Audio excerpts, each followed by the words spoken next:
Hello teachers, welcome back. This is the second video of the 7 steps to a language-rich interactive classroom.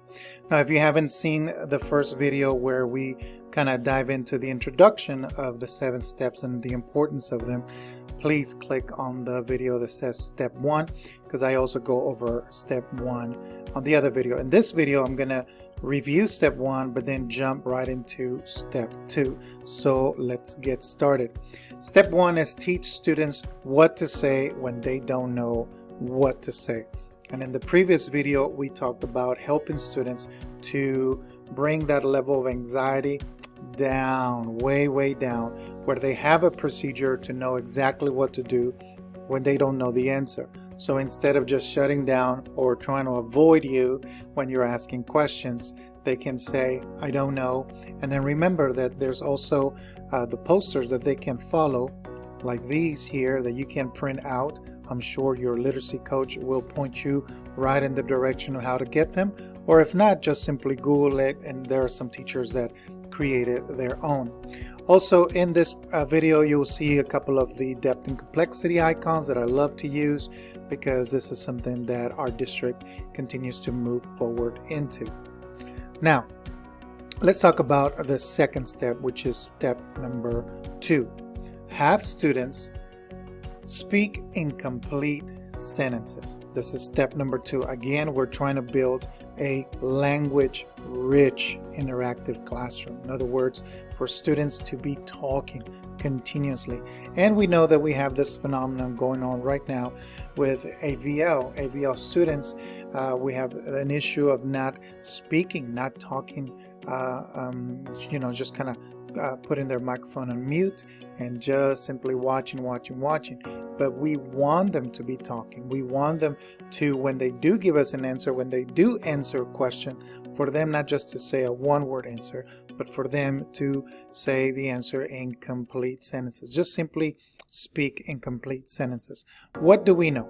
We do know that in order for students to use content language correctly, what do we know? They must hear the language multiple times in multiple texts. So we want them to see the language, but not just see it, but also practice it, and practice it in complete sentences. Why complete sentences? You know this, teachers. Complete sentences equals complete thoughts. Students must be given experiences in using that formal language. If we don't teach them to speak in complete sentences, they just won't. They'll just give you that okay or good. How was your day? Great. Students cannot write in ways they cannot speak. Now think about that for a second. A student who does not speak in complete sentences, or just a student that doesn't speak in general, most of the time, some of the time, or whatever your experience might be in, when it comes to the writing, it reflects. If they don't speak much, there's not a lot for them to write about. Now, there are those cases where there are some very quiet students and they're amazing writers. I get it.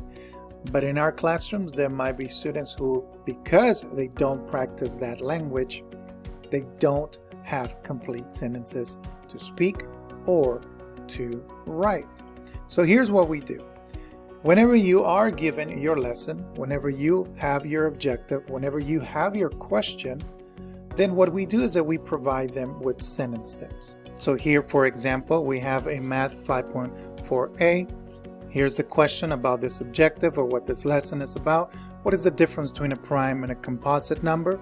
And you just simply give students a sentence stem for them to use when they give you that answer. The prime composite number is, the difference between a prime composite number is, we are giving them the language for them to practice. Maybe you're doing a reading 2.8b, so you have the question, what adjective could you use to describe Camilla at the beginning of the book?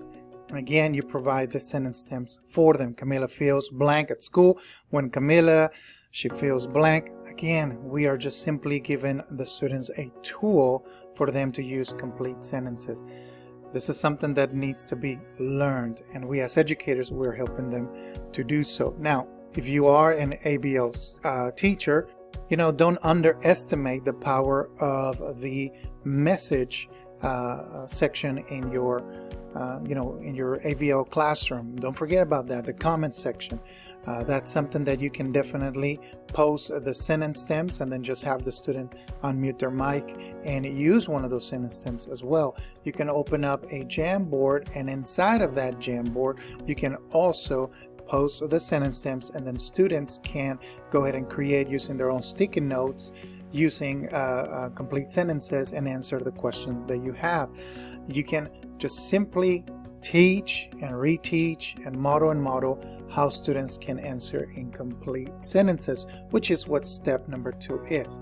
So imagine you have a classroom that follows step number 1. The students see on the board that there is a door and opening, a way for them to feel comfortable even when they don't know the answer.